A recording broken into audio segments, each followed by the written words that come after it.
Welcome to LOA Today. Walt Thiessen and life coach Joel Elston here. Today is Thursday, April the 12th, 2018, 8 a.m. Eastern Time, your first daily dose of happy for the day. And Joel, we welcome you back after a week away in the sun and the fun. I mean, I feel a little jealous, I have to say. I'm a little bit jealous, but I'm so glad you had that trip. It sounds like it was wonderful.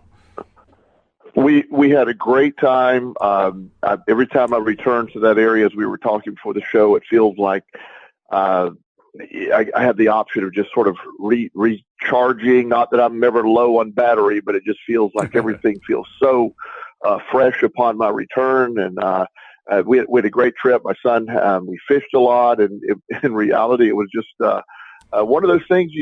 Those moments you just cherish, and it was great. So it was good to be there. It's good to be back. That's good. Yeah, I'm glad you got away like that. I know that's your favorite spot to go to, and I know you've also hinted that that's a place you'd like to move back to at some point, or maybe find a house near that beach, or near where the bench is. Is that something you still harbor in the back of your mind? Yeah. Well, it is one of the things I like to keep open. I love where I'm at now. Life's going very well here, and especially having Justin. For our audience members that may be new, I adopted Justin. He's been in foster care with me for about 2 years ago, and then I adopted him in December. So he's here and he's comfortable. He's in school, so that's a factor. Okay. Even though if I asked him, he would just say, "Let's pack up and leave tomorrow." But the truth is, we have an incredible support network here. So I'm not going to make any rash decisions, but I am open to that concept one day. I do love that area. Okay, all right. Well, that's fair enough. That's good. So, yeah, this has been a good time. I mean, Cindy sat in for you last week, and she did a great job. It was just great because normally I get her 2 mornings a week, and last week it was 3 mornings. So while I missed having you around, hey, I got to have 3 shows with her, so that was good. But it's great to have you back. It's wonderful to have you back. Well, I appreciate it. And I'm, the great thing about what we have going now, if one of us is out, we have such an incredible a group of co-hosts that they'll pick up the ball for you. It's no problem at all. There's no loss there whatsoever. Absolutely, I love that. Oh yeah, I love that too. It makes it really good. And I also want to report that something I've talked about the last couple shows. This new aspect I've discovered about the mirror exercises, the mirror work that I've been doing. I am on. Let's see, which day is this? I'm on day 54 of doing this thing. And around day 30, my original goal was to get rid of the little voice in the back of the head, the negative self-talk that keeps piping up and chirping at you all the time, because it had been chirping at me for decades. And I'd heard that Jack Canfield used mirror work in order to do that, and that it happened after about 30 days that it went away. So I said, okay, well, if Jack says that, I mean, I trust him a lot, so I'll give it a shot. And sure enough, I got rid of it. Well, then after I got rid of it, the next thing was, well, I wonder what else it'll do. And so I figured I'll just keep going, I'll just keep going. Maybe I can go for a year and see what happens. And around day 52, 53, I can't remember which it was, so a couple days ago, I had a difficult day the previous day. Not the whole day, but there was one little section of the day that was pretty difficult. And it stuck with me. It was one of those things, those gnawing piece of resistance, like bad feeling things, that just wouldn't go away. And I woke up the next morning, and you know how it is when you wake up, that's your best opportunity, right, to get yourself into that great frame of mind and get going for the day and, get yourself off to a good start. I couldn't do it that morning. I just couldn't get myself there. So I said, well, I don't know what I'm going to do, but I got up, dressed, and one of the first things I do every day is the mirror exercise. So I went to do the mirror exercise. Now, normally that's like 30 to 45 seconds. That's about all I usually spend on it. Right.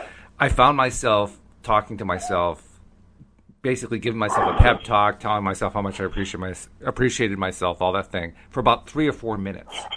And while I was doing it, I was noticing that resistance, that feeling of tenseness, that uncomfortable feeling was shifting in me, and it was fading.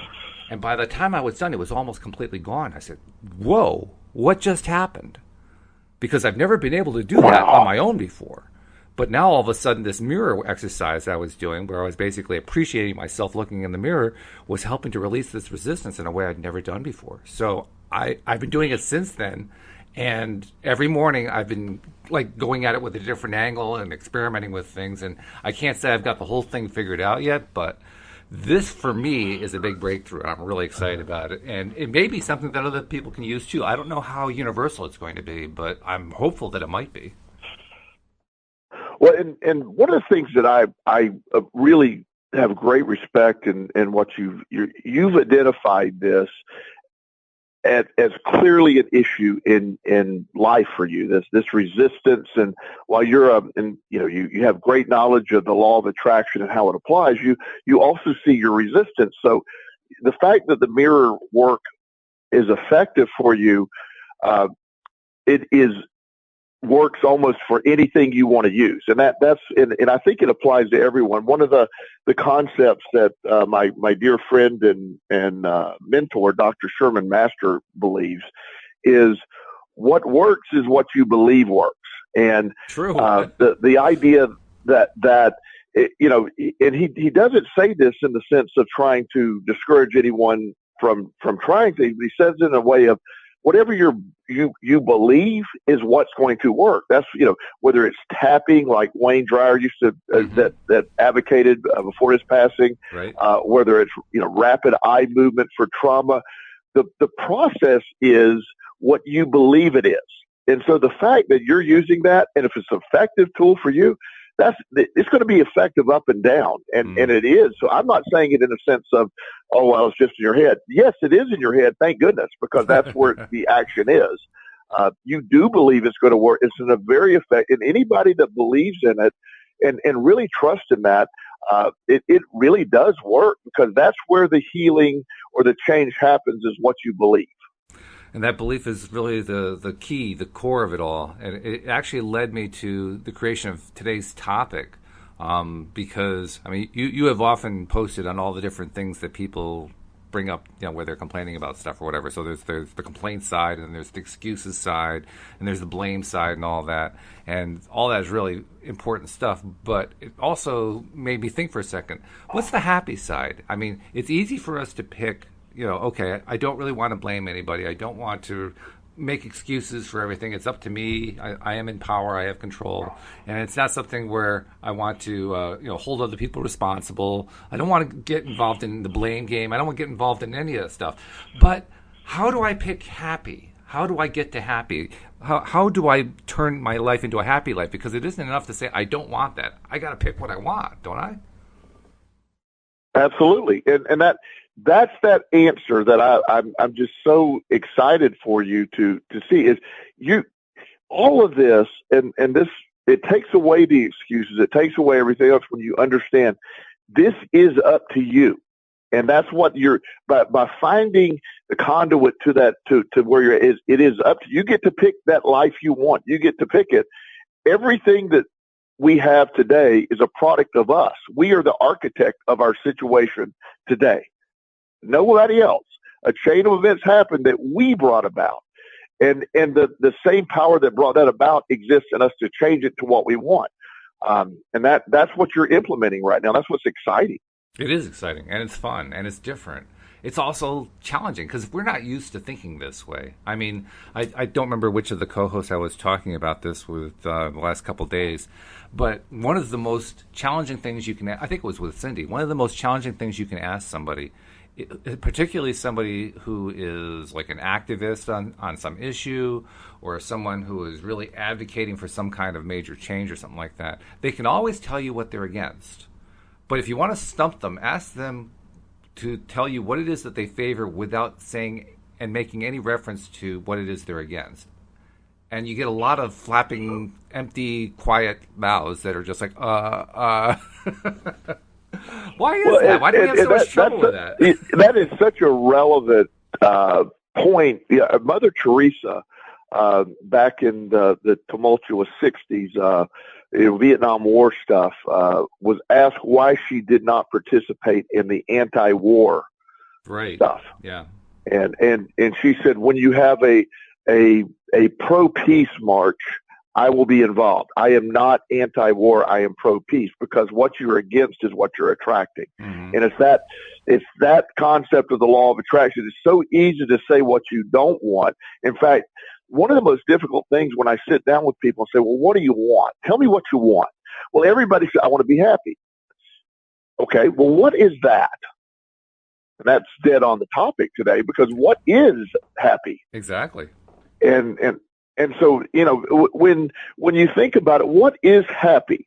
And that becomes the question or the answer to what you're attracting when you're putting out to the universe this nebulous happy, and your behavior is, I want happy and I'm very anxious about being happy.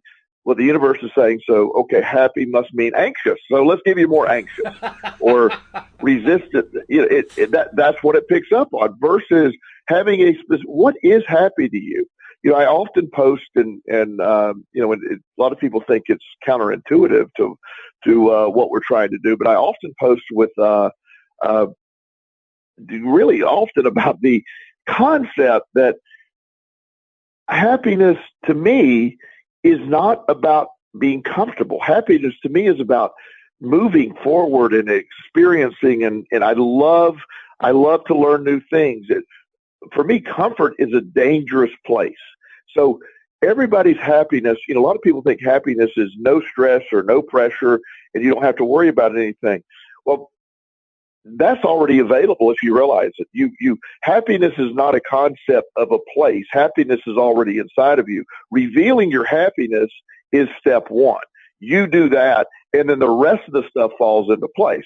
So understanding that the happiness is, there's people in horrible situations that could blink their eyes and all demand that they're happy, and they could be happy. It's the idea that when a certain event is going to happen, then I will have the ability to be happy, and that's where everybody gets it wrong. So by doing the mirror work that you're able to do, the resistance that you're putting there, it is nothing but a habit or a preconditioned response that you've done forever. So getting rid of that resistance is already gone. The mirror work's allowing you to see that in a direct way. You're able to look at, come from a place of gratitude, looking at where you're at, loving where you're at, appreciating where you're at is what breaks that resistance down, because the idea that we get so desperate for something, the desperation is what's being picked up. And that's the opposite of happiness. In my mind, desperation is not happy. No, I agree with that.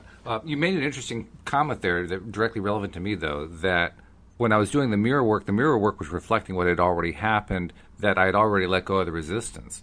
And yet, from my perspective, the way it seemed to me, when I started doing the mirror work that morning, I felt like I was already holding the resistance. It was still there. And it felt like during the process I was releasing it. But you're suggesting I'd released it before I even got to the mirror. And I'm trying to reconcile that. How do I reconcile that? Yes, and it's sort of that concept of, we're already wealthy. You just have to accept the wealth. You're already released it. You just got to accept it's been released. Oh, I see what you're saying. It's that same. What your reality is simply your perspective. So once you're looking in the mirror, and this gets into some crazy theories. I don't want to scare our audience, so I'm not going to get too deep. But the concept of quantum theory, that time is, it isn't just something that's stuck rigid going forward. You retroactively can release resistance, and I don't, that we can get very confused in that conversation, so I don't run anybody off with that. But that the idea that once you realize you're already having abundance, it's your recognition of the abundance and living the abundance that will invite more abundance. It's when you're living in that negative other stuff, it's whatever your individual issue is, has already been resolved when you accept it being resolved. So, okay. And I understand why you don't want to go down rabbit holes, although I have to say lately, with all the co-hosts, we've gone down a lot of rabbit holes lately, and it does get pretty crazy. But I also get the sense what you're really saying is you've been doing this metaphysical doctorate study that you've been doing, and you explored whole new sets of rabbit holes, and there's probably more than you want to bring in. Well, what I find happens, Walt, there's certain subjects that I don't want to, early in my law of attraction work, the more, what I love about the book, The Secret, is I think it's a very nice remedial entrance into the law of attraction. Mm-hmm. She was brilliant in her delivery. I don't think it is remotely near a comprehensive view of the law of attraction. It isn't. Right. But it's a wonderful introduction you can only accept this at the level that you can accept it. And when we go to, at least in my experience, when I start sharing where all that stuff that gets very deep, people tend to get run off. They say, okay, now we've crossed the threshold. Now we've gotten crazy. And I don't want anybody to realize it, because it's as simple or as complicated as you want it to be. And when you get into theories that people, okay, now they're way off the deep end. Here's what they're talking about. It's like, the not picking on any one religion or anything, but the Mormons, for example, have sort of a protective underwear that they wear. And when you look at not making fun, but when you look at their religion, well, that makes a lot of sense until you get to the protective underwear. It's like, okay, wait a minute. Now, it's not quite that, but it is something that you look at something, and then when you hear something that just automatically goes against it. So when I present that, but on a basic level, the past only has as much power as you allow. And by you historically having resistance, that has been your big thing that hasn't allowed you to click this. So once you go backwards and say, or at least present time say, I'm stopping this now, and the resistance never really existed at all. It was a perception that I have. I'm the one that placed it there, and I'm the one that can take it away. And that's a huge way to look at it. And you're doing, I just have witnessed just in our personal relationship over the years of where you have just, one particular moment in time, it seems like you just decided, I'm going to totally flip this upside down and do the opposite of what I've been doing, and not overthink it, and not overplan it, and not get 58 spreadsheets and create all these other things. You just went and did something. And that was a big change in your life. And I think right now when you're doing the mirror work and that resistance, because you're never negative, but there is been this thing of this internal fight. And I think everybody, including me, that is a practitioner of the law of attraction, has a feeling at times that the resistance can come in the most unlikely forms. And that's what the mirror work's allowing you to get that connection with the person. When you're looking in the mirror, you're looking at the person in charge of the resistance. You're not looking out at a nebulous thing. That's what I love about mirror work. The person responsible is that person in the mirror. Yeah, that's true. And in fact, I was noticing that in a way this morning when I was doing my mirror work, because I noticed that, what I was doing today? Today, I was trying to coach myself in a sense, to like urge myself, convince myself to let go of certain things that I've been wanting to let go of for quite some time. And they mostly had to do with not trying to get involved in what anybody else is thinking or doing, and simply just stay involved with what I'm thinking and doing, and just stay in my space, because I'm always happier when I do that anyway. So why am I setting myself up? So I was trying to urge myself, let's just stay in my own space today. This is a good thing to do. Stay in my own space. Stay with the things that are important to me. I don't need to worry about other people. They're taking care of themselves. They're fine. They know how to deal with their own stuff. And if they don't, they can always listen to the podcast. But the point is, if I'm focusing on myself, if I'm focusing on, here's what I need to do for me, here's what I need to feel good about, here's what I want to attract. In fact, that's what I spent a large portion of my mirror work today doing, was just talking to myself about what it is I really want to attract into my life. Because I do have a tendency, and it's a tendency I've had for some time, to be easily discouraged when stuff doesn't show up, to the point where I give up asking. And giving up asking, of course, that doesn't really help you at all. So I was trying to get myself back into the frame of, it's okay to ask. It's okay to put out there, I want this really, really big result, or these really, really big results. And I don't have to be really good at expressing them yet. I don't have to be really good at mapping them all out. I just have to start talking about them in my own context, and just stay focused there and get excited about doing that. So that's what I started doing today. And it is a different feeling. It's a different feeling because now it's just about me, which Sounds Right. very egotistical, but it's not intended to be egotistical. It's intended to be, hey, I'm in charge of my own life. If I'm going to be in charge, then it's about time I take charge. Well, and it's such a relevant piece because we're told not to be selfish, and we're told uh, all these rules, and we somehow when we're asked to do something that requires us to do work on ourselves, there's a resistance piece in that based on I don't want to be selfish. Mm-hmm. Yeah. You see, Well, we have a lot of training on that. That because yeah, and the idea that one of the best things that for me to be the person for me to be the best dad I can be, for me to be the best friend I can be, for me to be the best life coach that I can be, I have to be this amazing. I have to do this amazing work for me. I am cheating other people when I don't do my work. I'm cheating the universe when I don't do it. That is not selfish. That is self-care is never selfish. If at all costs, and I still do other things for other people, but you have to take care of yourself, placing yourself first. This martyr concept that we always have to put everybody else first is the most ineffective way of thinking possible. When, I use this all the time with codependent mothers, especially. You're on the airplane, they're giving you instructions, the masks are going to come down, you put it on yourself, then you put it on the kid. This is not being selfish to put the mask on you first. If you're unconscious, the kid's in bad shape. So you need to be okay. He or she can go unconscious for a second and then get that mask on, but you need to have your facilities, all your faculties in place. So, yeah, talk a little bit more about this, because I love the term you use, that you're cheating if you aren't looking out for yourself. Why cheating? That's an interesting choice of words. Well, in my, again, getting into, avoiding those rabbit holes at all costs here, but getting into what I believe is each of us have this unique set of abilities, and they're as unique as our fingerprints. They're incredible. All these abilities we've been given, and I don't know the origins. I'm not going to get into all that piece, but I do know that we're a piece of the pretty much like the big oak tree that's in my backyard. It breathes out.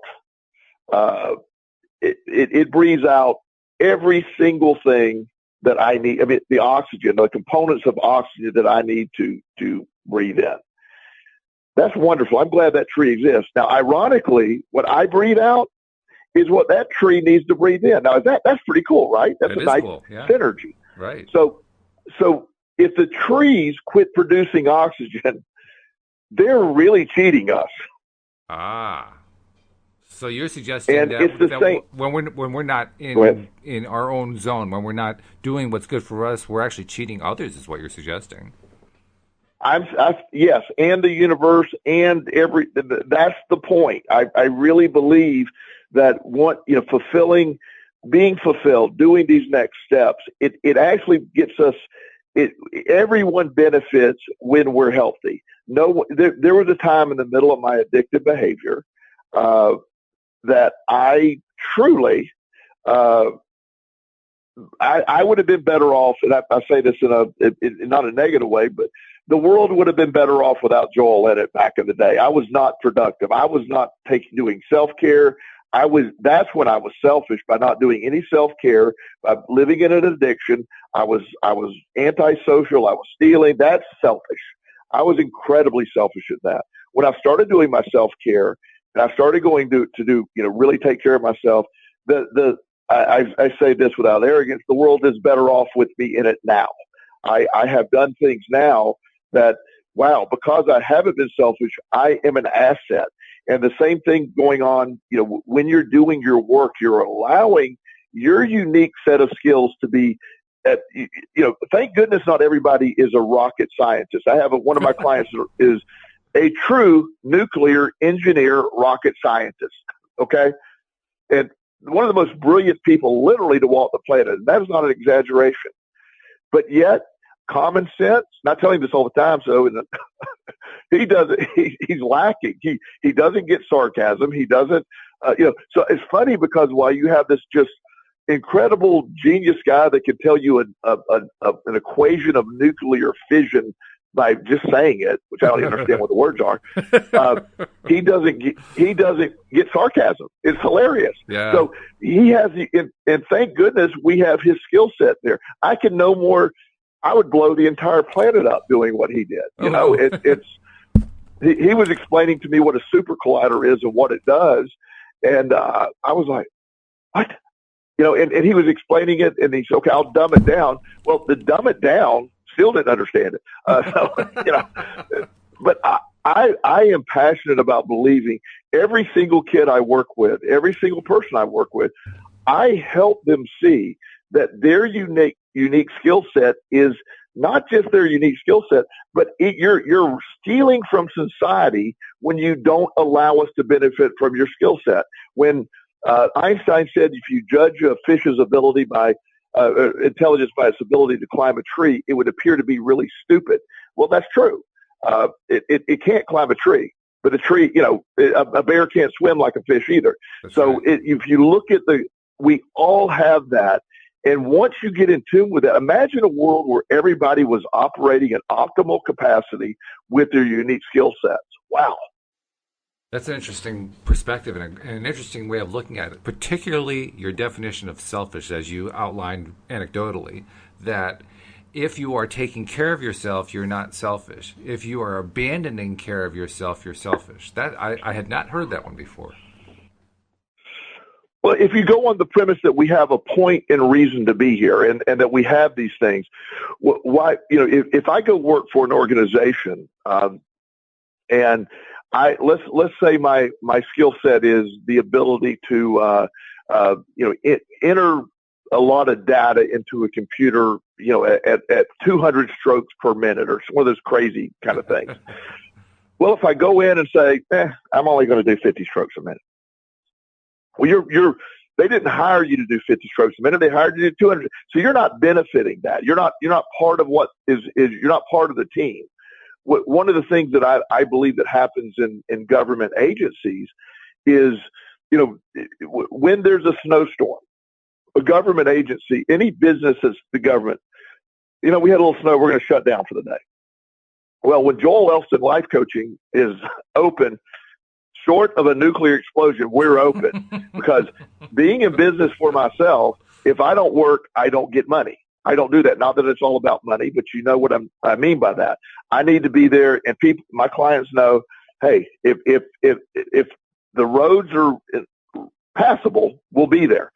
And that concept is because I'm coming from a place of service of where I'm at. My clients need me, whereas the government, they'll hire 50 people to do one job because they have the mindset that, let me get by a little as possible. That's why it's such an inefficient system. Whereas individual private stuff is, let's be as efficient as possible. And so using the efficiency of that model of in the law of attraction, I want to attract happiness and abundance. And I do that through fulfilling me. When and taking care of me. When I went to work for my father in the insurance agency many years ago, this is before computers were doing rate calculations, and you literally had to pull up rates by looking at each individual category, following it in the manual, adding it together, adding the policy fee, doing all this. Well, I have really, really bad ADHD, or really good ADHD, depending on your perspective. And at the time, I did not, there is probably not a worse job for me than that job. I can see that, yeah. But because that was a family business, it was assumed I was going to go in there. So I went into that job in a miserable state of mind. I did like money. I did like driving nice cars. I did like the image of what I had. But the job itself was so not me. Well, I was good at the sales piece, but I was horrible at the other piece of which is 70% of the job is the calculations and the paperwork. I was terrible at that. Mm-hmm. So by forcing myself into I was not nearly as effective as I could have been. but or maybe I couldn't have been, but I because the job didn't match me. But in my career now, I'm able to do the things that match my skill set. So now my success is I'm very successful. I have, there's probably not a week or two that goes by that I don't get a job offer somewhere around the country to run a treatment center or do something along those lines. Wow, yeah. It's I love that. I don't take the jobs. I love what I'm doing, but I'm living in my skill set. I'm living in what I believe. So I do self-care. I go to the gym every day. I do my meditations. I'm constantly studying law of attraction, metaphysical type stuff. That's stuff that just excites me. I get up every day excited about my life. So I'm a more productive person within that, and the universe and society. And it sounds like I'm being grandiose here. Benefits from me doing that, as everybody else that's living that way. Mm-hmm. So, I mean, it sounds to me like you're saying that the skill set, if we're working largely within that skill set, that's the route to happiness. And I have to raise a question about that because I, for the longest time, was doing stuff that was right in my skill set, but I didn't enjoy it, and I wasn't happy doing it. So that's why I wonder, is it really about being in the skill set? Well, let me challenge that concept. Just because you're good at something doesn't necessarily mean that's your skill set. And your skill set is what really, what gets you excited. I mean, I can't imagine, there are some people that, like my friend, that does the nuclear equation stuff. He loves that. He sees mathematical equations in his head. That's exciting to him. Now, he has other things he can do, but that's the thing. That's his skill set. When I say skill set, then we have to break down what that is. Just because, I have an incredible, this one I love telling. One of the things, and I don't know why the universe decided to give me this talent, but I am the world's best whack-a-mole player. Okay. I am. I have never been defeated at whack-a-mole. I go. It's ridiculous. I get a perfect score on whack-a-mole. I'm great at. For whatever reason, I'm the best whack-a-mole player of all time. Now, unfortunately, the professional whack-a-mole tour doesn't pay well. That's true. So even though I'm good at that, I'm not passionate about the whack-a-mole world. It is something I can do. What I think a lot of people mistake, because I can do something or I have a knowledge, that's my skill set, and maybe by standards that's what it is. But I have a skill set value of what drives me, what gets me up, what do I love, what am I great at, and what am I passionate about? Where does that collide? Where does that axis cross of what I'm great at and what I love? That's your skill set in my mind. So in other words, love has to be a big part of it. Of course. And when I'm doing aptitude tests, a lot of times I'll get the 26-year-old kid, failed out of college, that's sort of a failure at launch type thing. And I have a formula that say, here's all the things that you show you have abilities in. I use the word abilities. Here's where you show abilities. Here's the things that you report that you're passionate about. And we try to draw a chart of here's what I'm passionate about. Here's what my skill set is, or my abilities are. And so let's call this I call it the prime skill set. It's what we're seeking. It is, interestingly, when I was a child, I took an aptitude test in 5th grade. I'll never forget this. It's funny how you remember things. Mm-hmm. And one of the things that came up was, so you will be someone who is either a preacher or a clergy or help people. Well, in 5th grade, I was expecting that to be professional football player or anything but that. I was going, oh my God, there's no way that would ever, I would never be that. Yeah. And I laughed at it thinking it had no value. Well, I mean, not that I'm a preacher, but I have well, technically I am on one level, but it is that I do have that. My aptitude test showed that a long time ago. Now my passion is now that I have an understanding of where my passion lies. So the intersection of my passion and my abilities is the skill set that I seek.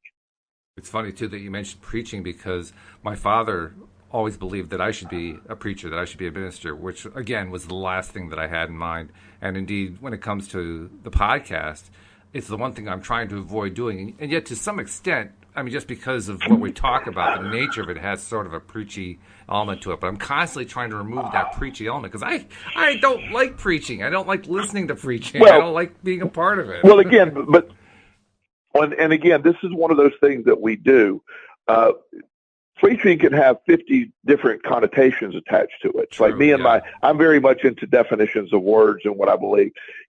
Preaching has the sound of I am talking at you, exactly. and you will, I'm being directive, or sharing your experience, or trying to share what I try to bring what my experience is for other people to see it. I don't tell anyone. I don't go and tell anyone that I work with. I don't even tell my son, unless it's obviously there's danger attached. I don't tell anyone what to do. I'll always ask them, what do you think? Where you're at? What's your instincts telling you? I want them to develop what they should do. Preaching is telling people you must believe a certain way. And because I had such a poor, so I have such a negative view of traditional religion in so many ways, and the concept of how they just sort of randomly pick crazy stuff and make it law. I'm very careful about not wanting to preach. I don't want to do that. I do, however, want to share my experience. I do want to give my discoveries. When people are listening to our podcast, in my mind, or they come to see me as a life coach, they're saying, I want you to share with me. They've sought us out. I'm interested in what you have to say and how it worked for you. They're not interested in me telling them. Well, some of them may be interested in me telling them what to do, but I don't do that. And on this show, I always try to say, first of all, I'm open every day to new thought, new ideas. I love to hear different opinions. I love that. And I love to share, here's what I feel. Nobody out there should understand what I'm saying. This is what you have to do. If you want the law of attraction to work, here's what worked for me. And that's what I think you and I do on this show. And I assume the other co-hosts do that as well. Oh, yeah, absolutely. Yeah, I mean, none of us are preachers in the sense of the way you were defining it. And I agree with you. That's exactly the kind of thing I want to avoid, is that kind of I am here to tell you what to do. I am here to tell you what the best life is, and you must listen to me as the authority. That just take me to the nearest bathroom. I need to throw up. But because I don't think that I would be arrogant in saying I know how to fix your life. That doesn't work. No. I may have an opinion of what may work in your life, but I haven't walked in your shoes. I can't tell you what will or won't work. I can tell you what worked for me, and hopefully it applies to you, but I can't go in there and direct you in any other way. So let's tie it back to the concept of happiness, because we're trying to identify how do we pick what it is that makes us happy in life, and how do we incorporate that into our lives. So obviously we don't want to be preachers. What do we want to be? Well, and I think within that, happiness again becomes an individual thing. What makes you happy? It is an individual thing. Like we started talking earlier, when people, everybody's really capable of saying what they don't want. That's we're good. At that. I don't want that. We're experts at that. However, one of the things that just really sort of gets me really, really excited is when people can start to identify what they really do want, what would make you happy. I love, me and I work out. I'm very much into, along with my law of attraction stuff, I'm into holistic medicine. I believe the body heals itself. Those are things that I love. So I'm happy learning. I love to learn. I love to have deep conversations like you and I have every week. That's I love that. Mm-hmm. I don't enjoy having conversations with people who have preconceived issues or ideas that don't move the agenda forward, move our life forward, move what we believe forward. I don't like getting stuck into the negative. One of my experiments that we'll get to, maybe we can circle back to, but about me not watching the news. Well, I've now moved that to, I don't even watch TV anymore. Yeah, you told me that. That's great. Yeah, I've said, because what makes me happy is me discovering. I don't need anyone else telling me what the facts are, because I realize that any reporting of facts is done through a lens of their perspective. Mm-hmm. And so what makes me happy is my self-discovery, my understanding how this all works. And I feel driven to investigate this and experience. And I've evolved quite a bit since we first started talking in my understanding of the law of attraction. Mm. It's evolved. I mean, the basic stuff has been there, but some of these other ideas and just the depth of where it's gone. I jokingly say we all started The Secret, and then we end up reading, Seth Speaks. Yeah, right. And there's a big leap between the two. Oh yeah, real big leap, no doubt about it. I'm also remembering back to the earliest days of the podcast. Actually, the very earliest days. I had to go through and renumber the podcast because a new thing that Apple is doing with the podcast within the iTunes store. They want each individual episode to have a number. So I went back to the beginning, and I found that the episode where I interviewed you for the first time, that was episode 12. So we did the 12th episode together. And then about, what was it, like a year and a half, 2 years later, you came on board regularly as my co-host.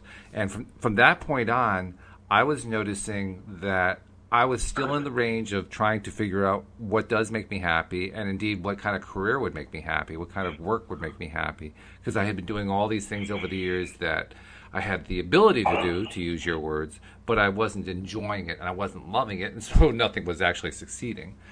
One of the things that I did during that time, and I kind of did it semi-intentionally, but mostly I would say it was unintentionally, is I gave up on the idea that I knew what it was. Because I couldn't find it. I couldn't find what I would love to do that could actually produce an income, that could actually produce a satisfying life. And the closest I came to was I enjoyed doing the podcast. I had no idea how to turn that into anything. And so I kind of threw it out there a number of times, doing the show with you. I would like to know what it is that I enjoy doing that can actually produce an income and make me feel like I'm really contributing and all that kind of stuff. And what has emerged out of that is a recognition that the podcast is actually one of my best vehicles for that. But that came afterward. Yes. And my point is, I had to put out the request first and then get the information back. I couldn't just discover it on my own. And I think it's an important thing to remember. We are not responsible for coming up with on our own what it is that jazzes us. Sometimes we just don't know. Sometimes we just can't figure it out. And yes, we can take steps. I'll try this, I'll try this, I'll try this, I'll try this, I'll try this. But what my experience taught me is we're actually better off just feeling what it would be like to have that happy thing and then ask the universe, show me what would make me happy. Because then you get the much more direct answer that way. Even though that seems counterintuitive, that's what happens.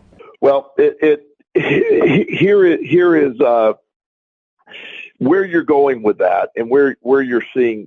I look at it when you made these discoveries, the podcast, and I've always believed that this will turn into a traditional, some more traditional form of radio show down the road. I really believe this is going to be picked up at some point. And I think that'll be a thing, but also coming from that, you're about to be a published author. You're about to be a publisher of a chicken soup for the soul kind of book. Mm-hmm. Those are things that came out of all. It's so easy to look in the rearview mirror and see your evolution in this. Right. And that's what you discovered.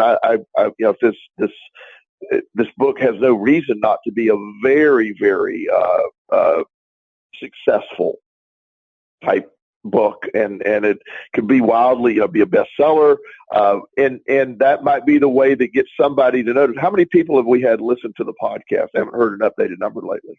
Overall, the number of plays, we just exceeded 38,000 within the last day or two. So since November 2016, 38,000. So 38,000 people have listened, and once they listen, they tend to listen 38,000 plays. It's 38,000 plays. So yeah, and it averages out to like over that whole period is like an average of 30 plays per listener. Yeah, so that's an amazing number to me. And It is. In fact, last when month, you look at it and yeah, last so month that when number was 45. Believe it or not, 45 plays per listener last month. right, that's just It's mind awesome. blowing. I mean, we And do so 52 in a month. what you're hearing is people are getting into it and they're enjoying it and Yeah, they're loving it. yeah, it's And true. this is what you brought this to the table, and this is what you keep bringing. And the more your resistance goes down, the more this gets better. I mean, Mm. it really is a, a going forward kind of momentum that you have now, that you have done by reducing your resistance, by actually finding your real skill set in what you were meant to do. Yes, you can do Google silly or whatever that stuff is. You can do that, Yeah. Oh, yeah. I can do all that but you stuff. don't like. Yeah, you don't like that. Nah, it's not So fun. while that is an ability, it's not really the skill set that makes you get up every morning. Right. Exactly. Yeah, and it's taken me all these years to find it, but I'm glad I found it. I guess my point is I'm glad that I finally gave up on trying to find it myself because I wasn't getting anywhere that way, and instead asked for help Right. because it was the asking for help that Right. brought the answers. Yes.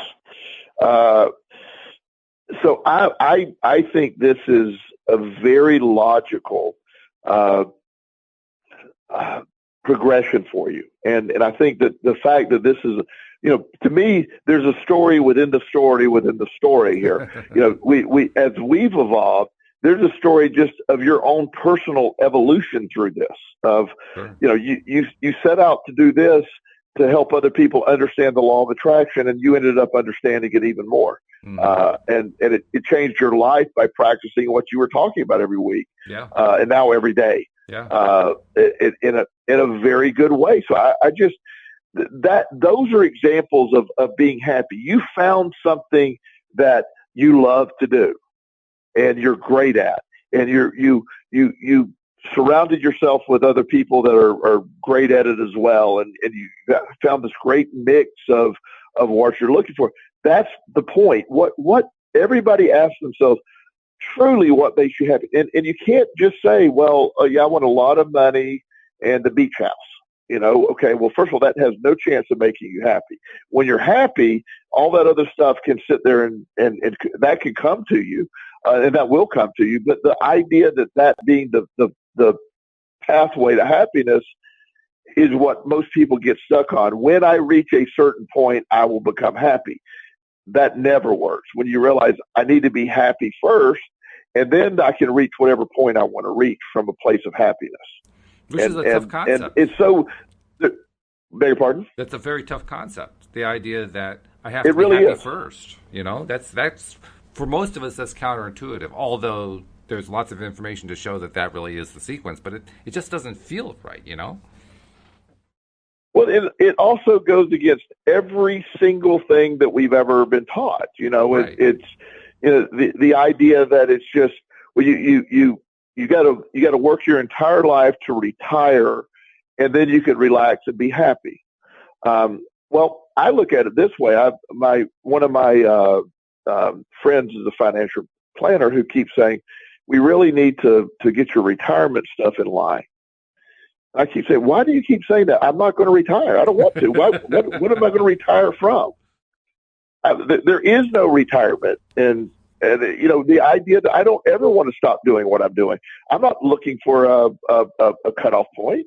It's the idea of I found what I love. There's zero reason to stop. Yeah. You see that within ourselves of the concept of happiness as a destination is what sold to us for years, for generations, versus the understanding that happiness exists already. And then that actually becomes it's sort of the quantum or the black hole to happiness. It's sort of the wormhole to happiness. You bypass all the other stuff or to success is becoming happy first, and then success automatically comes your way. You figured out by this time next year, it's the 12th of April right now. Hmm. By this time next year, I really believe you're going to say, "Oh my goodness, I can't believe how all this has come together." It just is amazing, and I see that in my life. I wake up every day going, the path here seems just implausible. It doesn't seem possible, but yet here we are. When you talked about retirement there, and you gave that funny example, it occurred to me why it is that retirement is a part of our lexicon, why it's a part of our culture.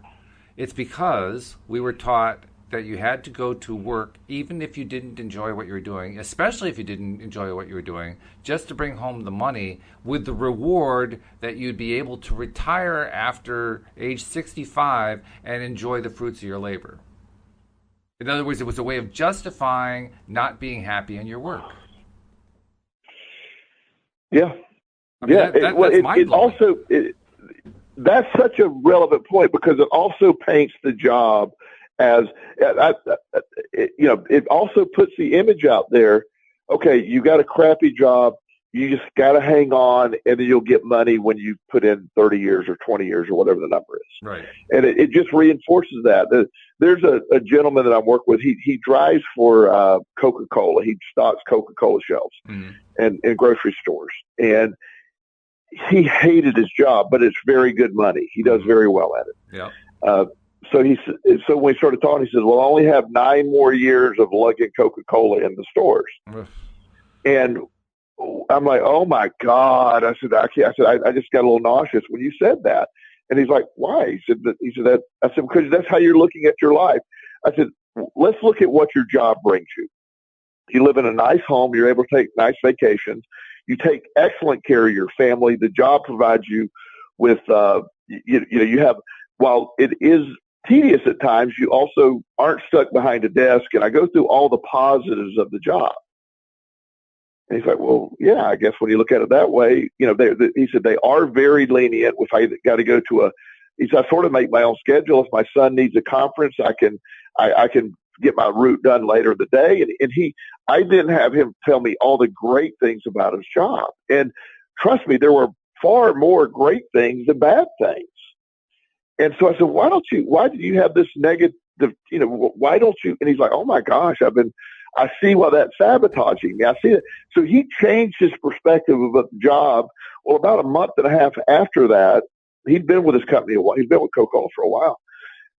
They actually called him in and said, "We don't know exactly what's different about you or what you're doing differently, but your productivity is almost doubled.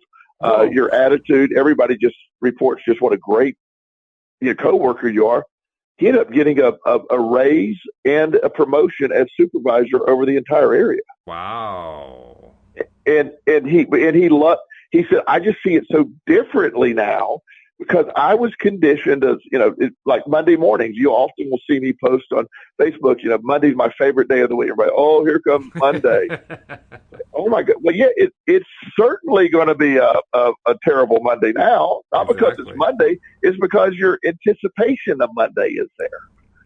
Yeah, absolutely. And what you expect it to be. You've already labeled it. When you label your job as a negative and you got to get up every day and go to it, there is zero chance you're going to be happy within that.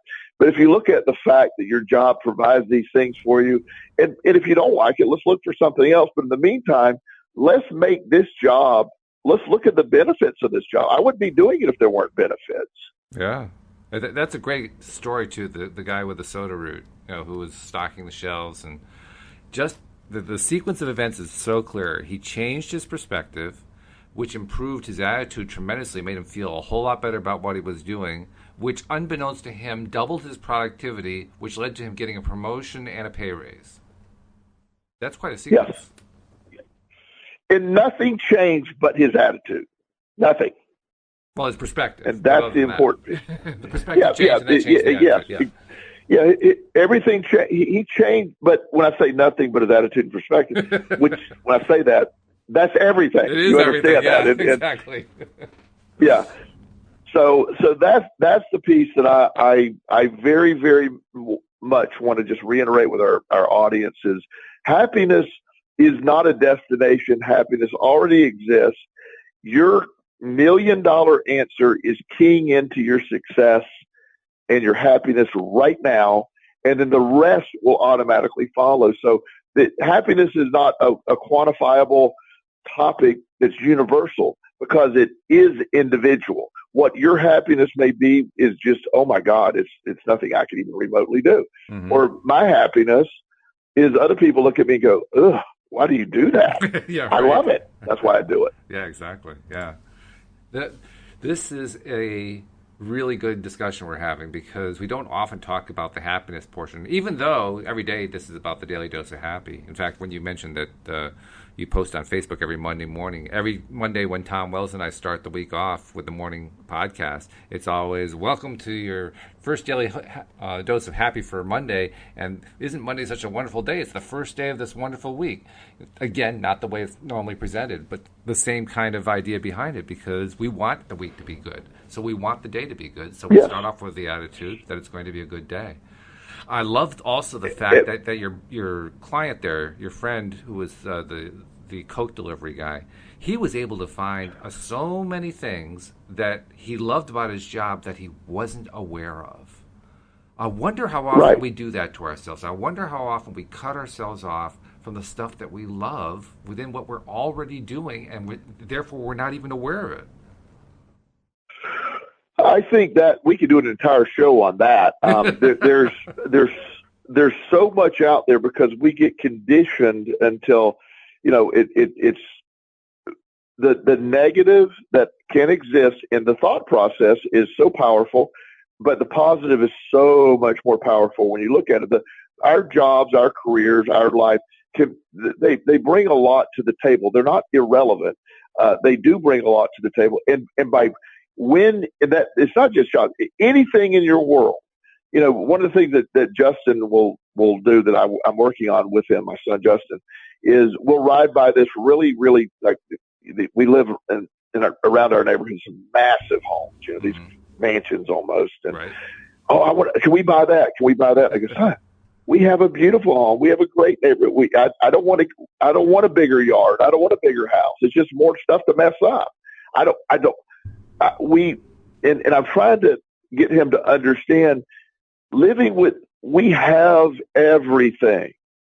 By wanting more, you're creating that feeling of lack, and we're in control of that. Same with our jobs. Same with, I have the perfect job for me. I love it. Does that mean I will always do this exact same thing forever? I don't know. It may change. We may be doing full-time radio this time next year. I don't know. Mm-hmm. But in the meantime, I could not have a better gig going on in my world. It's perfect for me. And I get up every day believing that. And I have seems like I have a limitless number of clients. I have all I need. I make plenty of money. I love what I do. Doesn't get any better than that, Walt. Yeah, no, that is like really great. That's fantastic. That is the ultimate place to build from, because when you're enjoying what you're doing that much, well, no wonder so much good stuff's been happening. I mean, you've had a really active life over the last few years alone. All these changes that have gone on, and they've all taken you to better and better places. So clearly, staying in that happy place has been absolutely wonderful for you. Absolutely. It's been great. This has been a wonderful show. I love all our shows, but today was particularly uplifting. It feels good, doesn't it, to talk about a happy thing for a change? Because you're right, we do tend to talk about the difficult stuff because that's what we're all used to, and that's how we kind of enter into conversations about this kind of thing. But just talking about the fun stuff and the happy stuff, that just feels so good. So thanks for taking the time to do it with me. By the way, before we leave everybody behind here, I always want to make sure I do this, and I didn't do this enough with you in the past, so I want to make sure I get it in a few times. Somebody wants to reach out to you. Somebody wants your help because you have a really great, unique perspective on how to help people who are looking to get unstuck on things. How do they reach out to you? Well, my website is joelelston.com. My email address is joelelston@gmail. You can reach me through LOA Today's website. We have, I'm available for phone sessions. I do about everything you can imagine. Do consulting, so I'm available. If I can't help you, I can always find somebody that can. I have a great referral network as well. All right, that sounds good. Joel, thanks so much. I'm glad you're back, and I can't wait to do it again next week. It's great to talk to you, my friend. All right, we'll see you all next time here on LOA Today. Goodbye, everybody.